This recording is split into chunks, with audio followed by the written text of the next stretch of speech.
Women of the Bible, Sarah. Starting at Genesis chapter 12, verses 1 to 9. The Lord had said to Abram, "Leave your native country, your relatives, and your father's family, and go to the land that I will show you. I will make you into a great nation. I will bless you and make you famous, and you will be a blessing to others. I will bless those who bless you, and curse those who treat you with contempt. All the families on earth will be blessed through you." So Abram departed as the Lord had instructed, and Lot went with him. Abram was 75 years old when he left Haran.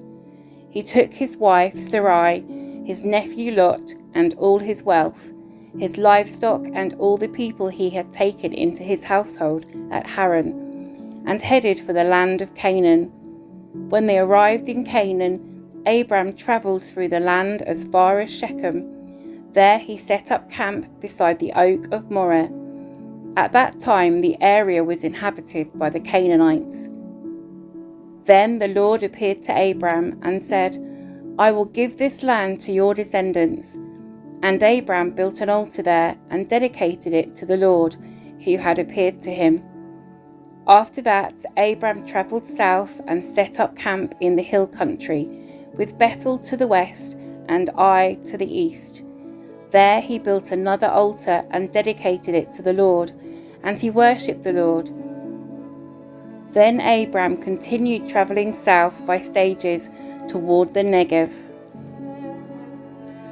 Genesis chapter 17 verse 15 to chapter 18 verse 15. Then God said to Abraham, "Regarding Sarai, your wife, her name will no longer be Sarai. From now on, her name will be Sarah. And I will bless her and give you a son from her. Yes, I will bless her richly, and she will become the mother of many nations.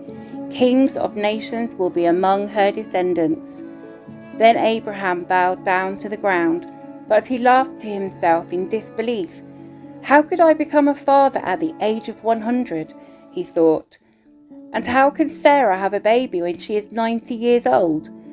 So Abraham said to God, "May Ishmael live under your special blessing." But God replied, "No, Sarah your wife will give birth to a son for you.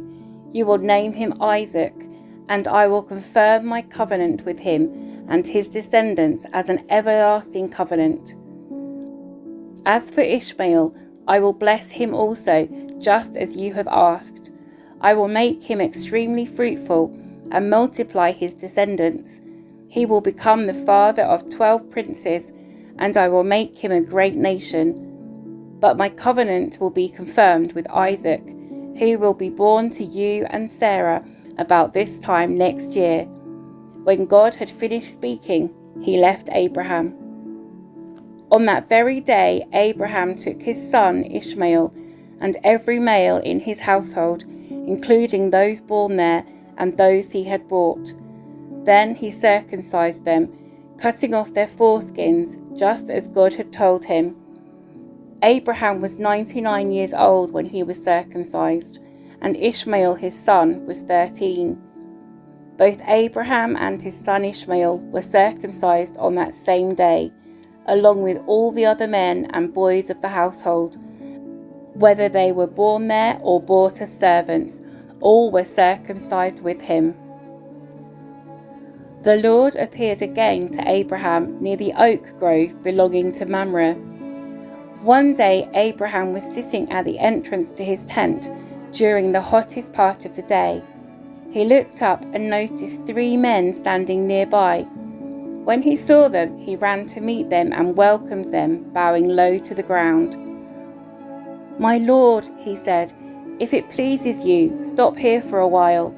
Rest in the shade of this tree while water is brought to wash your feet.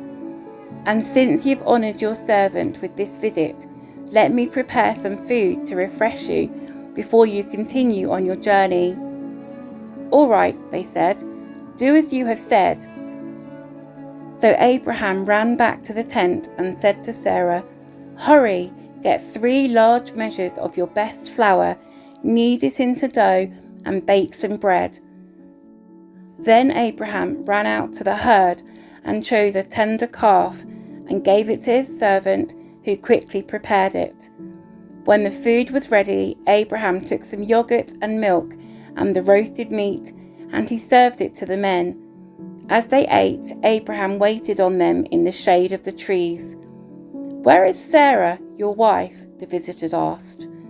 "She's inside the tent," Abraham replied. Then one of them said, "I will return to you about this time next year, and your wife Sarah will have a son." Sarah was listening to this conversation from the tent. Abraham and Sarah were both very old by this time, and Sarah was long past the age of having children.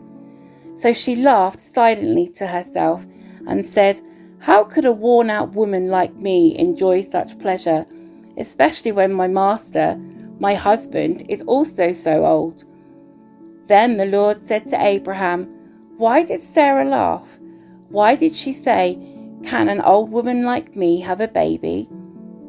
Is anything too hard for the Lord?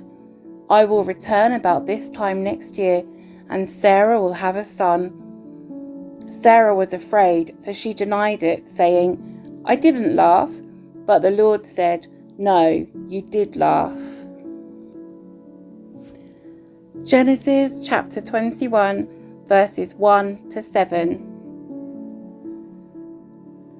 The Lord kept his word and did for Sarah exactly what he had promised. She became pregnant and she gave birth to a son for Abraham in his old age. This happened at just the time God had said it would, and Abraham named their son Isaac. 8 days after Isaac was born, Abraham circumcised him as God had commanded.